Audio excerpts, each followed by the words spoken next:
नूतनीकरण केलेल्या शिवालयामध्ये आपल्या सर्वांचं मनपूर्वक स्वागत करतोय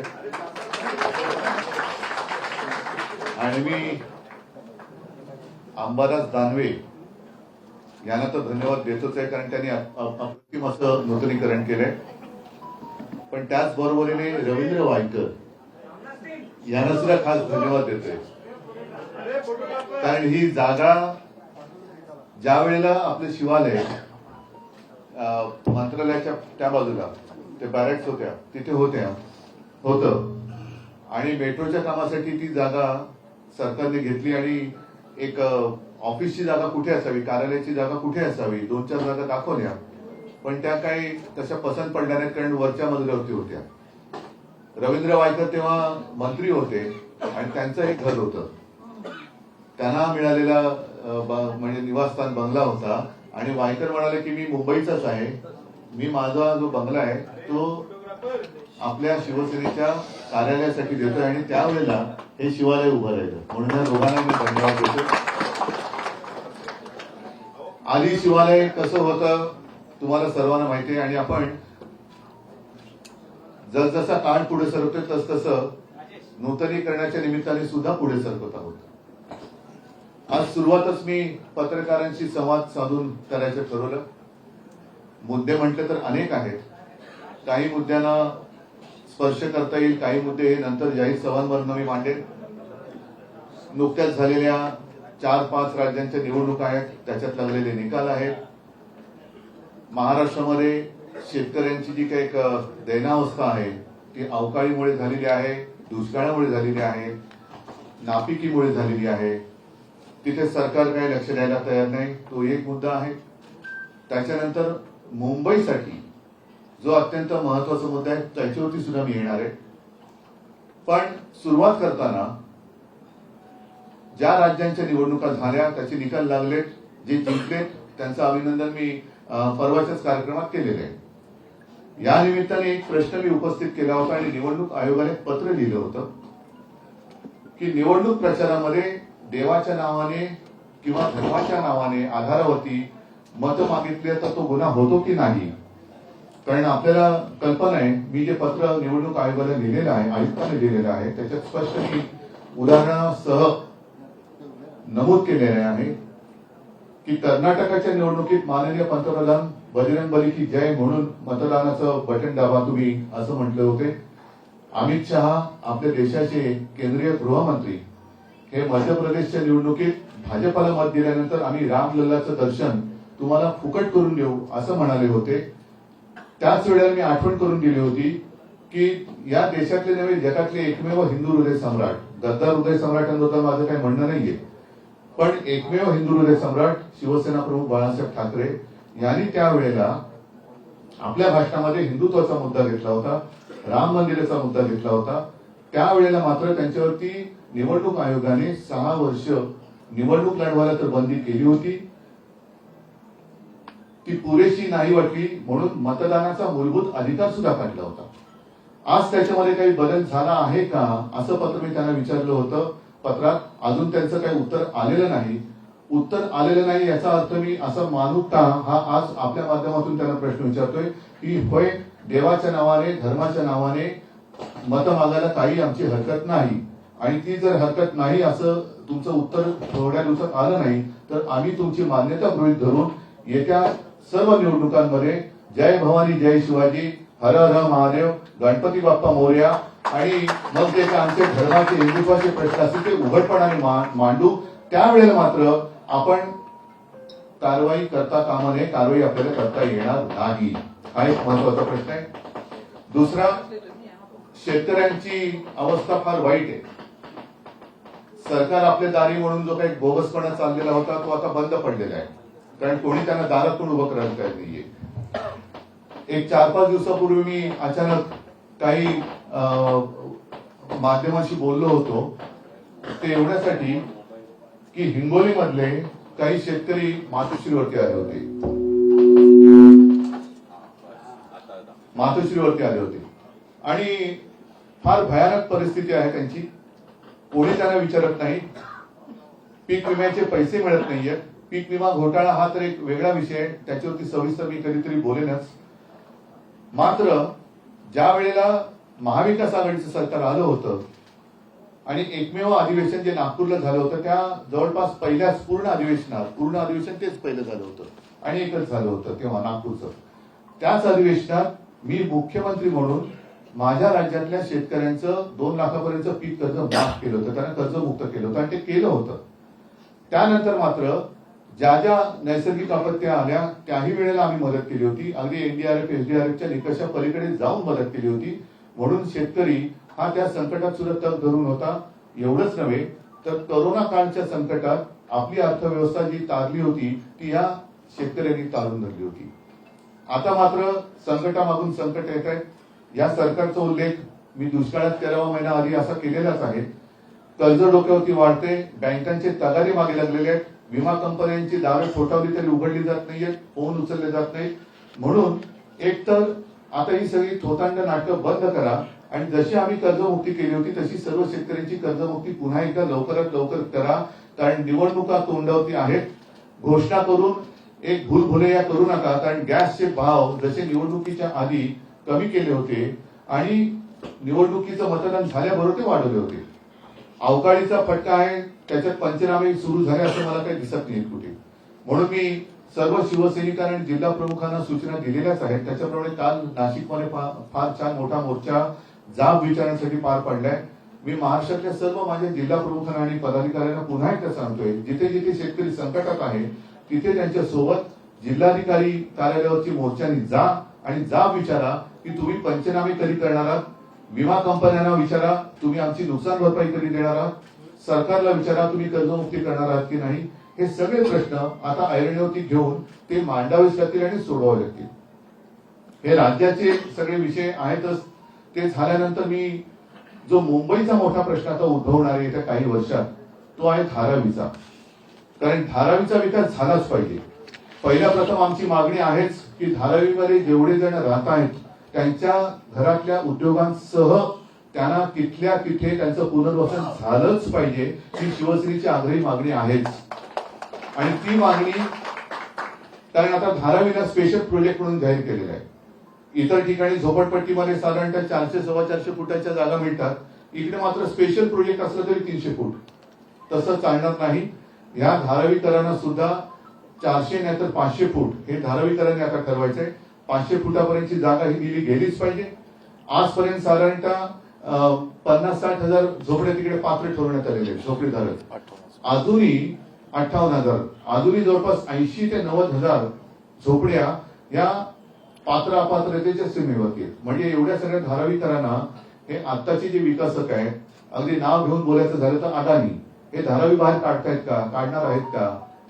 हा विषय एक धारावी पुरता होता तो गेले अनेक वर्ष आम्ही हाताळत होतो.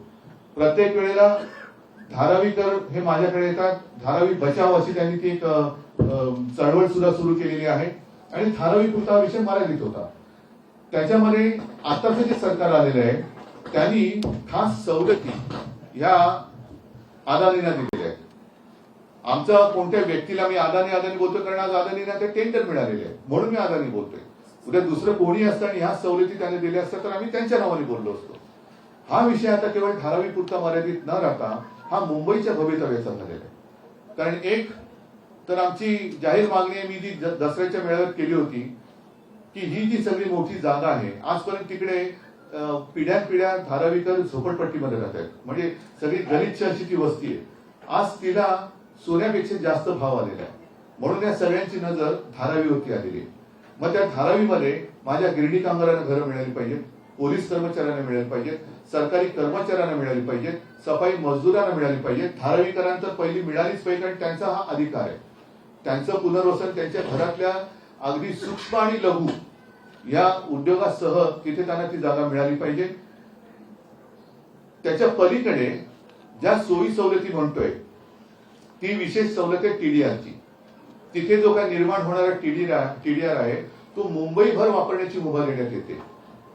मुंबईभर वापरण्यात येत असताना एक तर टीडीआरची बँक केली जाणार आहे. त्याच्यात साधारणतः हा एक लेख परवा लोकसभेमध्ये आला होता, धारावीच्या टीडीआरचा तिढा हा वाचण्यासारखा आहे मुद्दा म्हणून.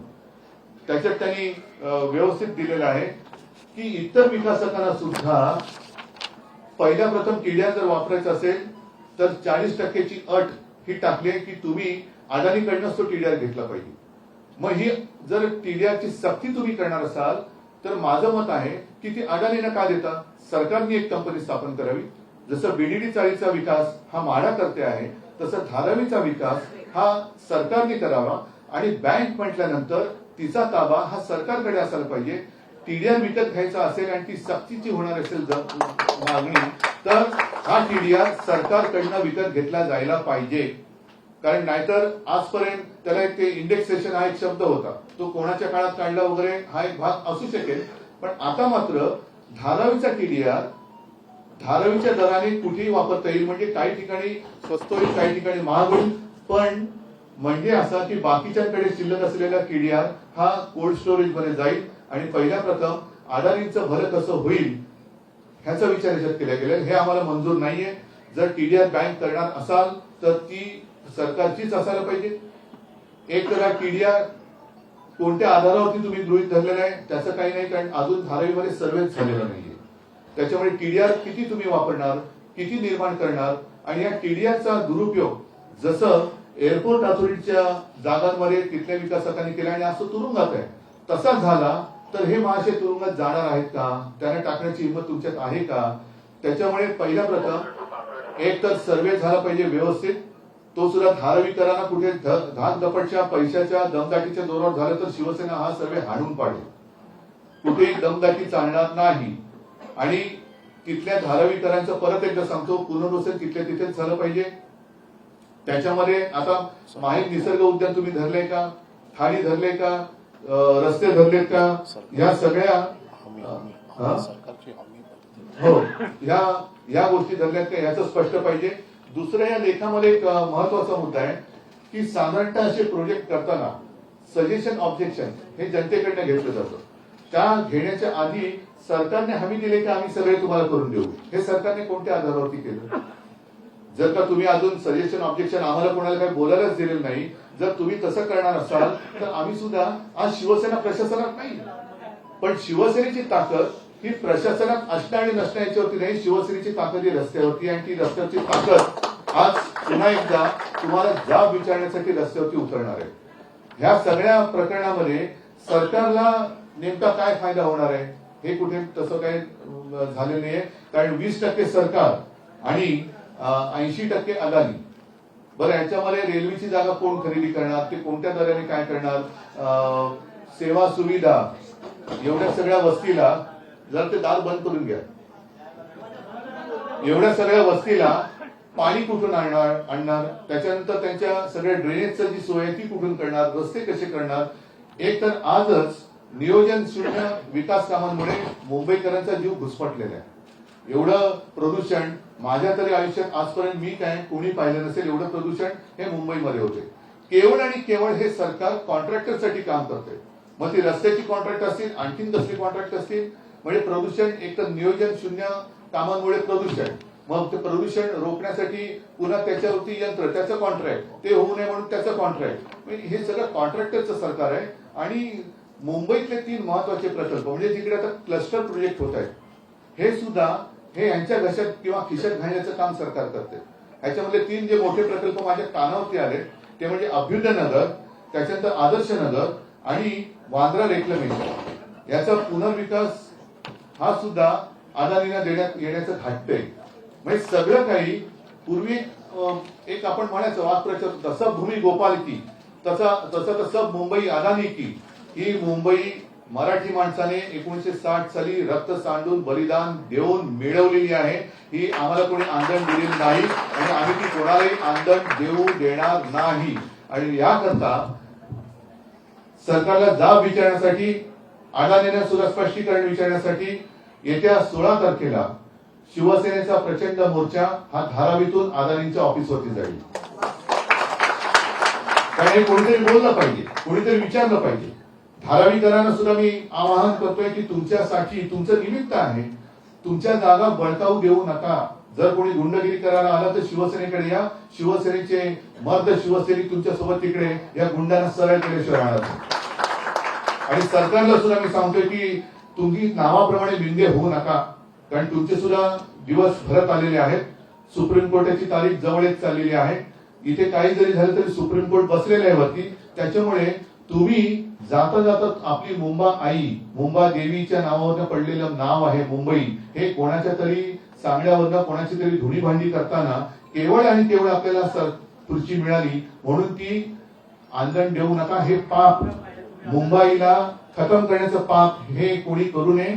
आणि जसं मी धारावीकरांना आवाहन करतोय तसंच मुंबईतल्या सर्व जात पात धर्म पक्ष सगळ्यांना आवाहन करतोय की मुंबईचे प्रेमी जे आहेत, कारण मुंबई ही कोणाला रिकाम्या हाताने आणि रिकामी पोटाने झोपायला देत नाही. जे जे येतात त्यांना मुंबई आसरा देते आणि त्यांच्या कष्टावरती मुंबई आहे. तर मराठी माणसांनी पण आलंच पाहिजे. जेवढे जेवढे मुंबईकर आहेत, जे मुंबई प्रेमी आहेत, त्यांनी 16 तारखेला हा आपल्या मुंबईच्या मुंबई बचाव नाही, मुंबई बचाव शब्द एवढे बोलण्यामुळे आम्ही काही कमकुवत झाले नाही. मुंबईच्या कडे वाकड्या डोळ्याने बघाल तर याद राखा हे सांगण्यासाठी 16 तारखेचा मोर्चा धारावीतून निघून अदानीच्या कार्यालयावरती जाईल. आणि दुसरा पण मुद्दा आहे, कारण आता जसं हे प्रकल्प एक एक त्यांच्या घशात घालतात तसं वीज बिल सुद्धा अमाप यायला लागलेली आहे. तो वीज बिलाचा सुद्धा जो प्रश्न आहे तो मुंबई भरायचा आहे आणि तो सुद्धा त्याचं सुद्धा कॉन्ट्रॅक्ट किंवा ते सुद्धा काम अदानीत करायचं आहे. त्याच्यामुळे सगळ्यांचं एकदा सोक्ष आता लावायची वेळ आलेली आहे की मुंबईकरांनी नुसते कष्टच उचलत बसायचे का. आणि मुंबईचे सगळे चांगले म्हणजे आता डायमंड मार्केट असेल सगळं असेल ते अहमदाबाद, ते सगळं गुजरातला. मग मुंबईकरांनी करायचं काय आणि मुंबईकरांनी नुसतं काय यांची धुणी भांडी करायची का. तर ह्या सगळ्याचा एक आता तुकडा पाडण्याची वेळ आलेली आहे. म्हणून मी वीज बिलाचा आहे, धारावीचा आहे, एकूण टीडीआरचा आहे, बाकीच्या झोपडपट्ट्या योजना ज्या काही धोक्यात येणार आहेत त्यांचा आहे. आणि एवढं केल्यानंतर जे घरं घेणारे सर्वसामान्य माणसं आहेत त्यांना याचा फायदा काय होणार आहे. आणि म्हणून मी परत सांगतो की आम्ही कुठेही विकासाच्या आड नाही. आम्ही विकासाच्या आड असतो तर शिवसेनेकडे मुंबई असताना जो विकास आम्ही केला तो झालाच नसता. कोस्टल रोड हे आमचं स्वप्न हे येत्या 1-2 वर्षात आता पूर्ण होईल. असे मुंबईतले आम्ही जलबोगदे केलेले आहेत, अनेक रस्ते केले आहेत, उड्डाण पूल केलेले आहेत, बऱ्याच गोष्टी केलेल्या आहेत. करोना काळात मुंबई आणि धारावी मॉडेल हे सगळ्या जगात त्याची वाहवा झाली. धारावी मॉडेल त्यावेळेलाही कुठेही नव्हते. म्हणजे धारावी जेव्हा अडचणीत होते, धारावीतली लोक जगतायत की मरतायत अशा अवस्थेत असताना हे विकासक वगैरे कोणी मदतीला आलेले नव्हते. आज सगळं मैदान साफ झालंय असं त्यांना वाटत असेल तर तसं झालेलं नाही. शिवसेना तुम्ही किती फोडायचा प्रयत्न केला, तिला प्रशासनातून बाजूला काढायचा प्रयत्न केला, कशाला. माझं आज पुन्हा आव्हान आहे की 4 राज्यांच्या निवडणुका झाल्या, 5 राज्यांच्या झाल्या, भाजपाला भरघोस यश मिळालं. चला माझं आव्हान आहे की पहिली तुम्ही मुंबई महापालिका निवडणुका घ्या, मुंबई महापालिकेची निवडणुका, आणि त्या पलीकडे जाऊन आज सामनाच जो अग्रलेख आहे की एवढी तुमची लाट आहे तर त्या लाटेमध्ये एकच निवडणूक तुम्ही लोकसभेची बॅलेट पेपरवरती घेऊन दाखवा. बॅलेट पेपरवरती घ्या म्हणजे आमच्याही मनामध्ये शंका नको. कारण आता सगळं वातावरण विरोधात असताना मध्ये सगळे जे काही एक्झिट पोल आणि काय सगळे पोल बिल येत होते ते उलटे पालटे करणारे निकाल लागतात. ते कसं घडलं हे मतदाराला हा प्रश्न पडत असेल तर ती शंका दूर करायला एकच निवडणूक, जर दम असेल तर बॅलेट पेपरवरती घ्या. बॅलेट पेपरवरती मतमोजणी करायला वेळ लागत असेल मान्य आहे, पण ज्या वेळेला निवडणुका लांबवल्या जातात, अगदी सिनेटची निवडणूक सुद्धा, साधी सिनेटची निवडणूक तुम्ही लांबवताय त्याच्यात वेळ लागत. मग मतमोजणीसाठी जिकडे लोकशाहीचं आणि देशाचं भवितव्य ठरवणारी निवडणूक आहे तिला मतमोजणीसाठी 2-3 दिवस लागले तर त्याच्यात फरक काय पडतो. आज सुद्धा महापालिकेची निवडणूक वर्ष 1.5 वर्ष तुम्ही पुढे ढकललेली आहे, त्याच्यात वेळ लागत. तर तो जो वेळ आहे त्याच्यापेक्षा हा वेळ अगदी कमी आहे. तर तुमच्यात हिंमत असेल आणि तुमच्यात एवढा आत्मविश्वास भरला असेल तर उद्या होणारी लोकसभेची निवडणूक ही एकच निवडणूक देशभर बॅलेट पेपरने यांनी घेऊन जिंकून दाखवावी. आणि नाही तर पहिली मुंबई महापालिकेची निवडणूक यांनी बॅलेट पेपरवरती घेऊन दाखवावी. असो, हे सगळे प्रश्न आहेत, पण हा विषय जेव्हा मुंबईकरांच्या गळ्याशी आलेला आहे तेव्हा हा फास तोडण्याचं काम शिवसेना केल्याशिवाय राहणार नाही. आणि परत सांगतो, शिवसेना कुठे प्रशासनात नाही म्हणून आता मोकळं राहणे असं ज्यांना वाटत असेल त्यांना वटणीवर आणण्यासाठी 16 तारखेला धारावीतून अदानींच्या ऑफिसवरती शिवसेनेचा विराट मोर्चा धडकणार आहे. मी तमाम मुंबई प्रेमींना आवाहन करतोय, आपण सगळेजण त्याच्यात सहभागी व्हा. मोर्चाचं नेतृत्व तुम्ही करणार आहात. तुम्ही सहभागी होणार आहात, तुम्ही नेतृत्व करणार आहात.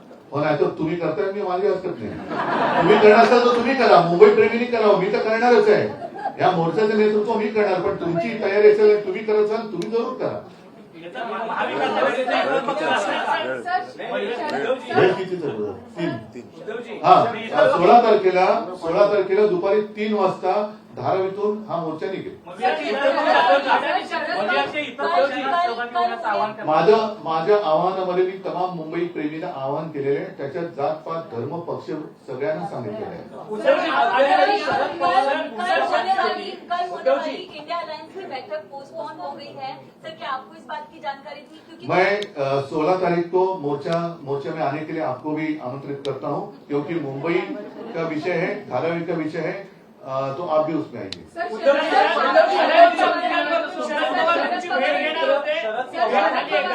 अदानींच्या बाजूनं भूमिका दिसते आहे आणि मध्यंतरी त्यांनी असं म्हटलं होतं की अदानी धारावी विकास प्रकल्पाबाबतीत उद्धव ठाकरेंचे जर काही मतभेद किंवा गैरसमज असतील तर ते मी भेटून दूर करेन.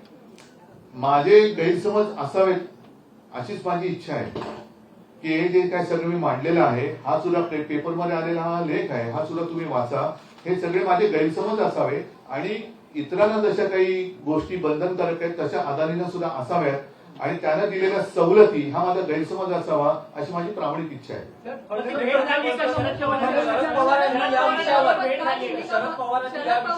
एकाने कोणतरी बोला. शरद पवारांनी या विषयावर जर तुमच्याशी चर्चा केली तर त्यातून मी आता 16 तारखेचा मोर्चा जाहीर केलेला आहे आणि त्याच्यामध्ये शरद पवार साहेबांपेक्षा सरकारने भूमिका जाहीर करावी की नेमकं काय आहे. टीडीआर कशाच्या आधारावरती तुम्ही काढलंय, टीडीआरची बँक अदानीच्या ताब्यात बँकेच्या ताब्यात का देणार आहात, ती सरकारकडे का नाही, आणि बीडीडी चाळीचा विकास जसं म्हाडाच्या अंतर्गत करतोय, कारण याच्यामध्ये शेवटी अदानी स्वतः उभं राहून विकास करणार आहेत का, ते सुद्धा सब कॉन्ट्रॅक्टर नेमणार आहेत.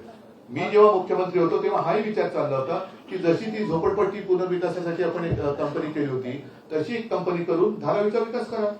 जगातले चांगले तिथले लोक येतील, टाउन प्लॅनिंग होईल. आता टाउन प्लॅनिंग सुद्धा मला वाटतं सरकारने करून त्यांना दिले, मग अदानीने काय केले, ते सब कॉन्ट्रॅक्ट नेमणार, पैसा सरकारचा, जमीन टीडीआर आधी विकून पळाले तर कोण काय करणार.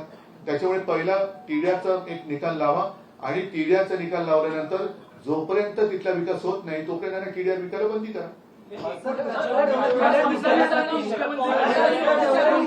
शिवसेनेपुरतं बोलतो, बाकीच्या पक्षांचं मी बोलत नाही. मी शिवसेनेचा पक्षप्रमुख आहे, शिवसेनेचा मोर्चा मी आज जाहीर केलेला आहे.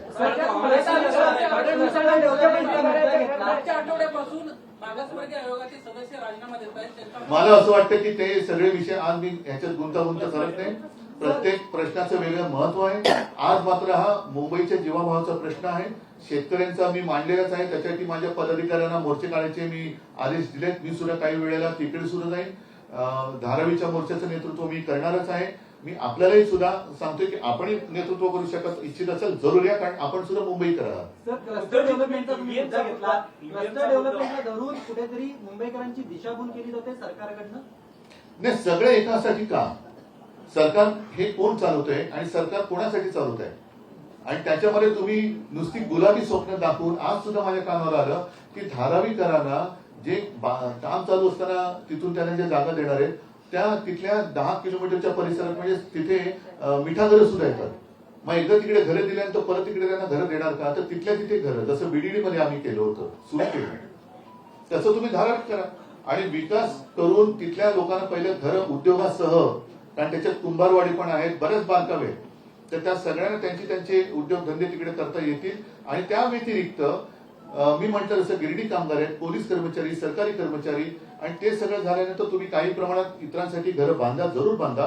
पण जे माझ्या मुंबईचं आर्थिक केंद्र गुजरातला पडलं होतं तसं एक आर्थिक केंद्र मला धारावीत पाहिजे. एक आर्थिक केंद्र मला धारावीत पाहिजे, कारण धारावीच्या बाजूची सोन्यापेक्षा जास्त मोलाची जागा बुलेट ट्रेनच्या घशात घातली. कशासाठी घातली, काय मुंबईला उपयोग आहे त्याचा. तर मुंबईमध्ये सुद्धा आर्थिक केंद्र पाहिजे.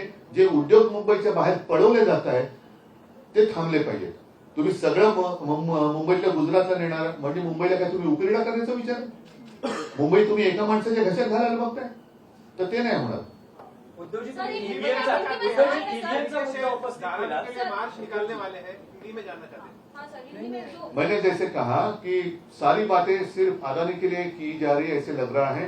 टीडीआर की बात तो मैंने की कि टीडीआर की एक बैंक बनाने जाने वाले हैं जिसका अधिकार सरकार के पास होना चाहिए, और टीडीआर अगर इस्तेमाल करना है तो पहले वहां के जो जितने धाराविकर है उनको वहीं पे पहले घर देना ही चाहिए, और वो भी 300 फुट वगैरह नहीं, जैसे 400 फुट हो या 500, वो तो देना ही चाहिए। साथ ही साथ मेरे पुलिस कर्मचारी है, गिरणी कामगार है, सफाई मजदूर है, सबको घर दे दो, वहां गवर्नमेंट के कर्मचारी है। और उसके बाद जो आर्थिक केंद्र मुंबई में होने वाला था वो गुजरात में लेके गए, वैसा दूसरा आर्थिक केंद्र मुझे धारावी में चाहिए। मुंबई कोई किसी की बर्तन मांजने वाली कोई कंपनी नहीं है, मुंबई देश को संभालती है। आज तक जितना रेवेन्यू सेंटर में जाता है माना जाता है 35 से ज्यादा % अकेली मुंबई देती है, तो इसलिए मुंबई को आर्थिक राजधानी कहते हैं। तो वो शायद कुछ लोगों के पेट पे दर्द होता है कि अरे मुंबई क्यों, हमारा गांव होना चाहिए। करो ना, आपका गांव का विकास करो, लेकिन इसका मतलब ये नहीं कि मुंबई को खत्म करो, हम नहीं होने देंगे। सर, इलेक्शन कमीशन को जो आपने पत्र लिखा था धन को लेकर, इलेक्शन कमीशन को जो आपने पत्र लिखा था धन को लेकर जो वोट हो रही है, आज तक इसका कोई उत्तर आया नहीं। शायद 20-25 दिन तो हुए, चुनाव के पहले मैंने लिखा था, और थोड़े दिन में इंतजार करूंगा, एक बार शायद और पत्र लिख लूंगा, लेकिन इलेक्शन कमीशन से कोई जवाब नहीं आया तो मैं मान लूंगा कि अब मैं भी आगे आने वाले चुनाव में जय शिवाजी जय भवानी हर हर महादेव गणपति बप्पा मोरया हिंदुत्व का प्रचार कर अगर वोट मांगू तो वो अपराध नहीं होगा। सर, एक चौंकाने वाला रिपोर्ट सामने आया है नेशनल क्राइम रिकॉर्ड ब्यूरो का, जिसमें बताया गया है 2022 में सबसे ज्यादा जो अपराध महिलाओं के प्रति हुए हैं वो मुंबई शहर दूसरा है और महाराष्ट्र राज्य दूसरा है। और अगर पहले की बात करें तो उत्तर प्रदेश राज्य पहला है और पहला शहर दिल्ली है। तो 2022 में 6000 से अधिक अपराध महिलाओं के खिलाफ हुए हैं मुंबई शहर में। क्या कहना चाहेंगे इसे लेकर? और क्या कहना चाहिए, कहने की जरूरत ही नहीं है। मैंने उस वक्त कहा था, मराठी मध्ये बोललो होतो की सरकार चालवायला नालायक आहे। दूसरा शब्द क्या है मुझे बताओ।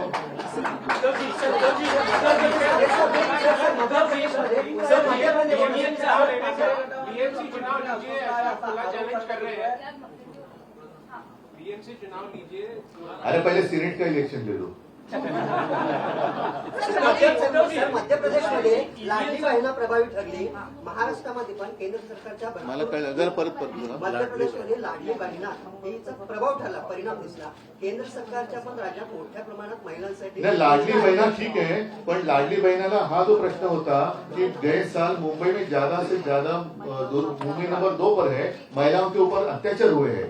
तो लाडली बहना ये जो बात है मध्य प्रदेश में शायद उसका उपयोग या ये हुआ होगा, मणिपुर में क्यों नहीं हो रहा है, महाराष्ट्र में क्यों नहीं हो रहा है?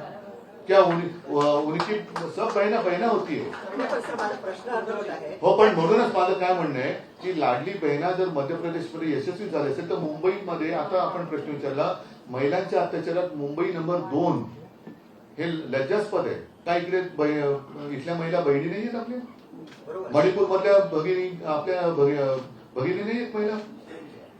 नाही, पण केंद्र सरकारच्या मोठ्या प्रमाणात तर योजना आहे। EVM मुद्द्यावर तुम्ही भूमिका मांडली, आज सामनामध्ये ही भूमिका मांडली गेली आहे, पण 5 राज्यांच्या निकालानंतर देवेंद्र फडणवीसांची प्रतिक्रिया आली होती, ते म्हणाले होते की आता भाजपच्या विजयानंतर ईव्हीएम वर खापर फोडलं जाईल, तर तेच आता पुन्हा सुरू झालं। माझं म्हणणं तेच आहे। ऐका एक मिनिट, फक्त साहेब मला एक प्रश्न पूर्ण होते की जेव्हा विरोधी पक्ष जिंकतात तेव्हा ईव्हीएमच्या बाबतीत भूमिका नसते, पण भाजप जेव्हा जिंकतो एक मिनिट ऐका, महापालिकेत म्हणून माझं मत असं आहे की एकदा याचा विषय संपवून टाका, कारण ज्या वेळेला काँग्रेस जिंकत होते तेव्हा इथलेच जे आता मध्ये ज्यांचे काही चित्रफिती आपल्या माध्यमातून आल्या होत्या तेच ईव्हीएमच्या विरोधात लढत होते, त्यांनीच आम्हाला एक प्रेझेंटेशन दिलं होतं, तर हे उघड सत्य आहे। त्याच्यामुळे त्याच्याबद्दलची शासनकथा, माझं उलट मी देवेंद्रजींच्या बाजूने बोलतोय की तुमची लाट आहे हे, आणि ईव्हीएमचा संशय खोटा आहे, तो खोटा ठरवण्यासाठी एकदा बॅलेट पेपरवरती निवडणुका घ्या, म्हणजे विषय संपूर्ण।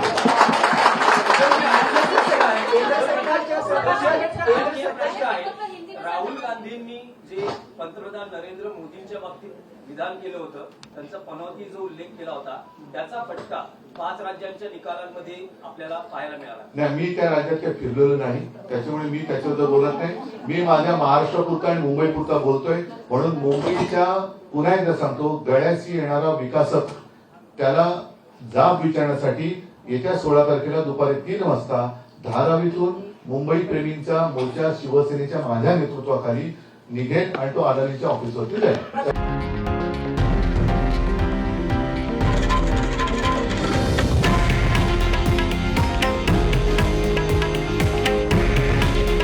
हे आहे देशातील नंबर 1 न्यूज नेटवर्क आणि आपण पाहत आहात TV9 मराठी. काळजी तुमची, हित महाराष्ट्राचं.